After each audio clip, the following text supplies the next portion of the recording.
자, 이제 우리 지금부터 이제 그 가맹거래사 2차 시험 들어가도록 하겠습니다. 2차 시험 여러분들 보실 부분은 이제 크게 두 부분이죠. 그 가맹사업법과 관련돼 가지고 법령하고 그 다음에 계약과 관련된 계약론, 그 다음에 그 각 실무와 관련된 그러한 이제 파트입니다. 그런데 이제 쓰는 시험이거든요. 여러분들 여지까지는 일단 이제 객관식 문제를 1차 시험을 통해서 다뤘을 겁니다. 그런데 이제 쓰는 시험 영역이고 여러분들이 이미 잘 알고 있으시듯이 이제 쓰는 시험은 이제 가맹사업 법령과 그 다음에 가맹사업 계약론 이라고 하는 크게 두 부분을 각 여러분들 100분씩에 걸쳐서 시험이 치러지게 됩니다.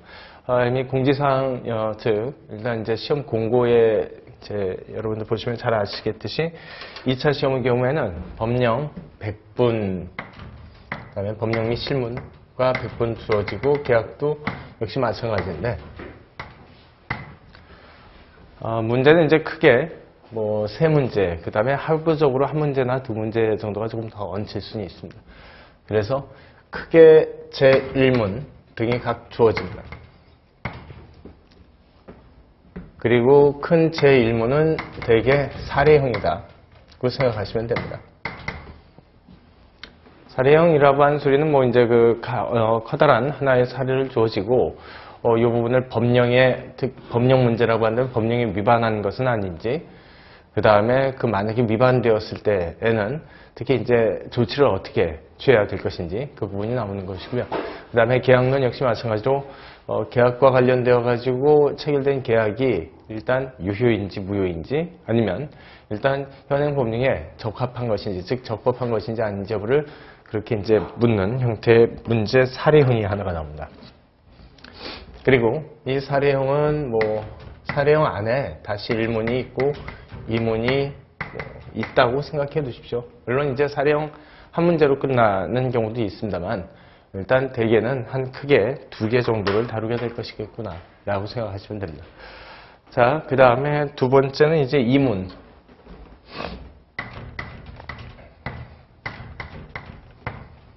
그 다음에 뭐 경우에 따라서는 3문이 주어지기도 합니다만 두 번째 문제의 경우에는 뭐 두 번째 이후 문제의 경우에는 주로 단문 형태의 문제가 나옵니다. 자, 단문이라고 하는 것은 일단 특정한 테마를 좀 이제 던져주고요. 그 다음에 그 테마에 대해서 한번 써보세요, 다. 라고 하는 형태의 문제입니다.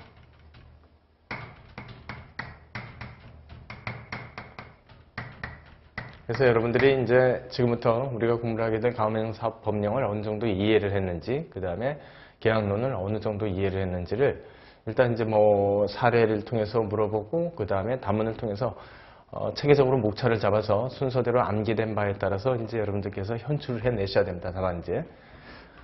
자, 그렇게 해가지고 쓰게 되다 보니까 일단 이제 우리가 지금 현재 2차 시험으로 치르게 되는 가맹사업 법령과 계약론은 어떻게 보면 사실 굉장히 간단합니다. 어떻게 보면 좀 간단하고 그 다음에 양도 뭐 그렇게 크게 많지는 않습니다. 사람에 따라서 느끼는 이제 강도가 조금 다를 수는 있겠지만 교재 여러분들이 이제 확인을 해보시면 아시겠듯이 교재가 많이 두껍지는 않죠. 그 다음에 두 번째 이 교재 역시 마찬가지로 일단 제1편과 크게 보면 제2편으로 나뉘어져 있습니다. 자, 1편은 일단 교재에서 보시면 하듯이 법령과 계약론이 통합되었다라는 것은 한 교재 형태로 모두 끝나게 된다는 소리입니다. 자, 그러다 보니까 이 통합된 것 일단 제1편만을 기준으로 본다면 페이지가 170페이지고요. 그 다음에 2편의 경우에는 통합된 텍스트 이외에 특히 법령만 주로 분석을 했었던 자료, 이것이 나오기 때문에 결국 이 통합 안에 있는 게 다시 한번 일단 내려왔다 생각하시면 됩니다. 교재 일단 쓰임 형태는 그렇게 되어 있습니다. 그래서 통합론과 그 다음에 그것을 조금 더 법령 위주로만 봤을 때 일단 법부터 중요하니까 이걸 분석해보자. 그러다 보니까 실제적으로는 이 교재는 페이지 수가 170페이지 정도라고 생각하시면 됩니다. 170페이지는 꽤 얇죠. 그렇죠? 보통 여러분들이 치르셔야 될, 일단 이제 뭐 각 실무 만나셔야 될 처리와 관련되었을 때, 그 다음에 2차 시험 전체를 준비한다고 했을 때 170페이지는 뭐 그렇게 크게 무리스러운 그러한 이제 내용은 아니라고 생각이 됩니다. 물론 이제 사람마다 다를 수 있습니다. 그래서 이 170페이지 어치를 가지고 법령과 계약법, 계약론이라고 하는 게 모두 통합이 되어 있으니까 일단 이제 교재를 만들면서 일단 생각했었던 것 정도로 확인해 봅니다. 2차 가맹사업 가맹거래사 2차 시험에 적합한 교재는 뭐 그렇게 시중에 제가 보기엔 없습니다. 시중에는 없는데 제가 이번에 가맹거래사 2차 시험을 집필을 하면서 일단 이제 법령과 계약론을 어차피 다 맡게 되면서 항상 이제 제일 먼저 고민했었던 게 이제 교재 부분이었었습니다. 그래서 일단 여러분들이 좀 공부하시기 쉽게, 그 다음에 두 번째 법령과 계약론을 아울러서 한 번에 어차피 같은 논점이거든요. 볼 수 있는 그러한 이제 교재를 좀 만들어야 되겠다 싶어가지고 좀 많이 신경을 썼습니다. 자, 그래서 일단 이제 통합 교재가 170페이지 정도가 나오니까 제일 중요한 것은요, 이것을 일단 수업 들어가시면서요, 암기를 좀 해두셔야 됩니다. 잘 해두셔야 됩니다. 물론 이제 이 암기도 꽤 어렵죠. 170페이지를 암기한다는 것 자체가 꽤 어려울 수는 있겠지만 그래도 자주 보시면서 암기를 해두시는 게 좋습니다. 암기하는 방식은 뭐 개인마다 다 다를 것이기 때문에 뭐 여기에 대해서 설명드릴 필요는 없어 보이는 것이고요. 이 암기를 위해서는 제일 중요한 것은 자주 반복하자. 몇 페이지 안 되니까 이것을 먼저 좀 말씀을 드립니다. 그리고 만약에 이 교재가 정확하게 일단 암기가 되었다면 그 이후에 이해는 알아서 생깁니다.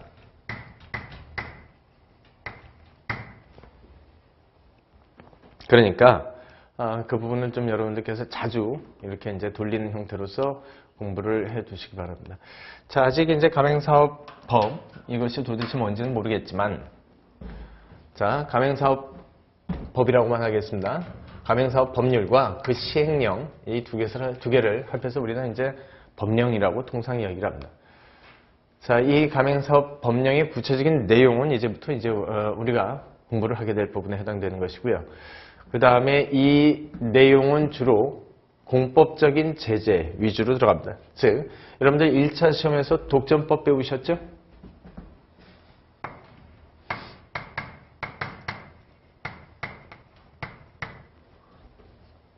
(1차) 시험에서 여러분들 공부를 하셨었던 이제 독점 규정 및 공정에 관한 법률, 그런 법률을 그냥 약칭해서 우리가 독점법이라고 했을 때 1차 독점법과 조금 유사하게 되어 있는 게 바로 가맹사업 법령이라고 생각하시면 됩니다. 자, 원래는 독점법에서 규율되던 것을 그중에 가맹사업 거래와 관련되어서만큼만 특별히 떼어내가지고 별도로 그 가맹사업 거래의 특성에 맞춰서 법을 만들었거든요. 그걸 가지고 우리는 가맹사업 법령이라고 공부를 하게 되는데 그것과 유사하게 되어 있다 이렇게 생각을 하시면 됩니다. 자, 그 중에서도 독점법에서 여러분들 배우셨던 것 중에 불공정 거래 행위를 배우셨죠.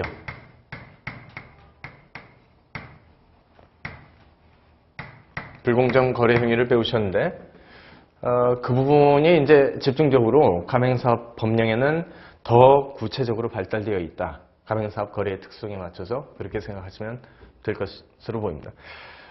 그 다음에 1차 시험 또 공부를 하시면서 여러분들 민법 당연히 공부를 하셨겠죠. 자, 우리가 이제 1차 시험에서 공부를 했었던 민법 안에 총칙이 있고, 그 다음에 뭐 물권법이 있었고,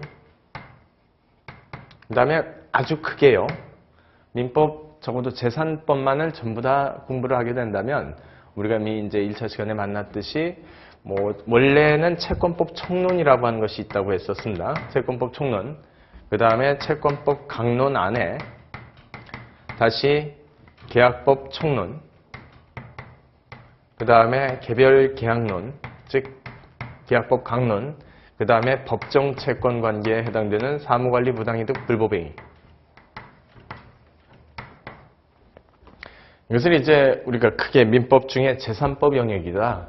그 얘기를 하는데, 그 중에 이제 우리가 1차 시험에서 배우지 않았었던 것이 아마도 이제 채권법 총론은 크게 다루질 않았었을 겁니다. 시험 문제 범위가 아니니까요. 그래서 여러분들 주로 공부를 했었던 것은 민법 총칙, 물권법, 그 다음에 여기까지요. 계약법 총론, 계약법 강론까지를 공부를 하셨을 건데, 여러분들이 배우셨던 요 지식이 거의 그대로 쓰입니다. 계약론을 위합니다. 계약론은 주로 민사법과 유사하다라고 생각하시면 됩니다. 다만 이게 이제 가맹사업 거래라고 하는 것이 이제 상인이 되어 있는 거죠. 그러다 보니까 민법의 특별법에 해당이 되는 소위 상법,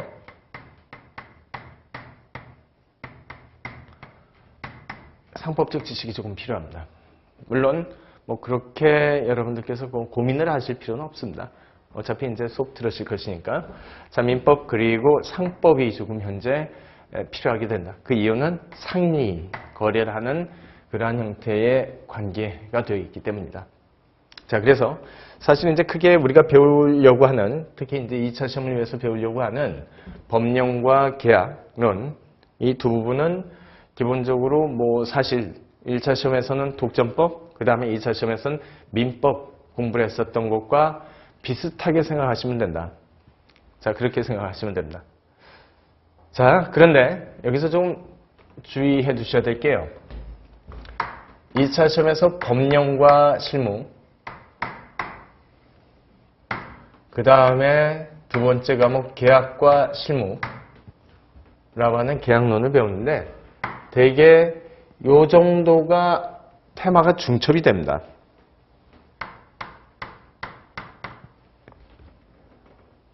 이제 아셔야 될 부분이 중첩이 된다는 소리입니다.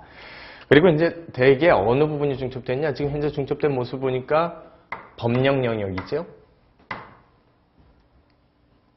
가맹사업 법령 위주로 일단 공부를 하고 그 다음에 이것을 지금 현재 이 중첩된 부분을 계약론적 시각에서 바라봤을 때 그 다음에 법령적 시각에서 바라봤을 때 이렇게 크게 이제 두 과목으로 되어 있는 겁니다. 그러다 보니까 제일 중요한 것은요, 2차 시험에서 법령입니다.